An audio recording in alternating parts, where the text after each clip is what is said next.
A nurse from Tan Tock Seng Hospital who completed her vaccination in February has been diagnosed with COVID-19.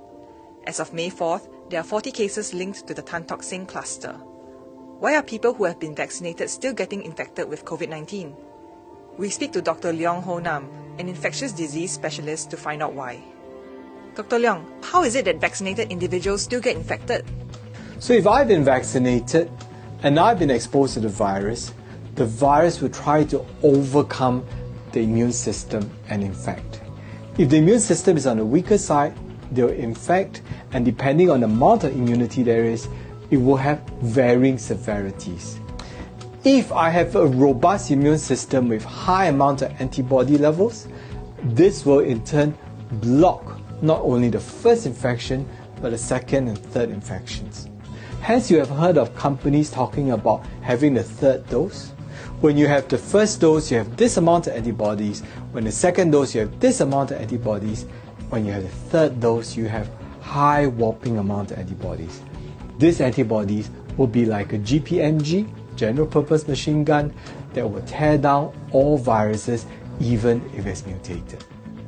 You see, at the end of the day, that we need to depend on the immune system to cope with these new viral adaptations. Eventually, COVID-19 will fade away as yet another common virus. What you're saying is the vaccination will not prevent us from getting infected? The vaccine, unfortunately, is not 100%. Other vaccines, chickenpox, measles, there are some failure rates. Vaccinations changes from a severe illness to a moderate illness, from a moderate illness to a mild illness, and a mild illness to no illness at all. In fact, if you look at those people who became infected despite vaccination, majority of them do not have any symptoms. They were screened and they were found to be positive. I see. So, does the effect of the vaccine stay in our immune system permanently? How I wish the antibodies would last on forever, but it doesn't. Like the natural infections, the antibodies will fade with time. Studies from Professor Wang Lingfa's lab show that 5 groups of people are quickly identified after natural infection. 30% of them will have long-lasting antibodies, 30% will have short-lasting antibodies, 30% will have moderately lasting antibodies. Of the last 10%, some do not mount any antibodies, some may have delayed response antibodies. So using the same data, we would thus assume that 30% after vaccination should have very good long-lasting antibodies. And the rest, unfortunately, may need to have repeated vaccinations. The repeated vaccinations could come as quickly as 1 year, 18 months, and 24 months. So, how long does it take before we can see the effect of the vaccine?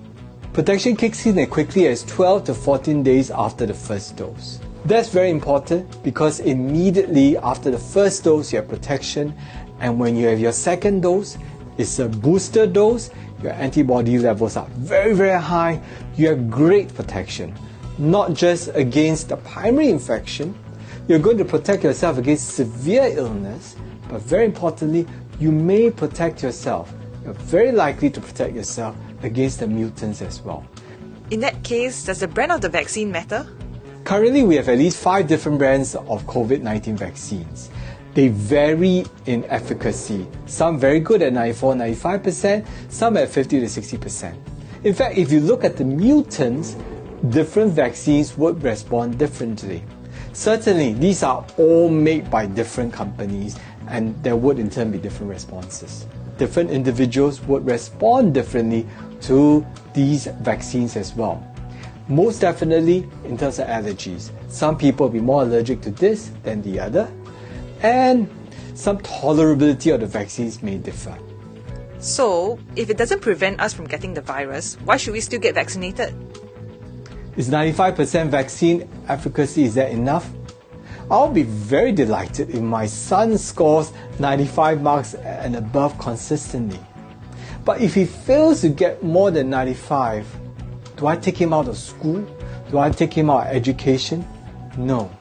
Because even with 93% or 92%, my child is benefiting from education. And indeed, even 92-93% with mutants, the country, yourself, is benefiting from the vaccination. We benefit from a severe illness, become a bad, moderate illness, from moderate illness, become a mild illness, now and this and that.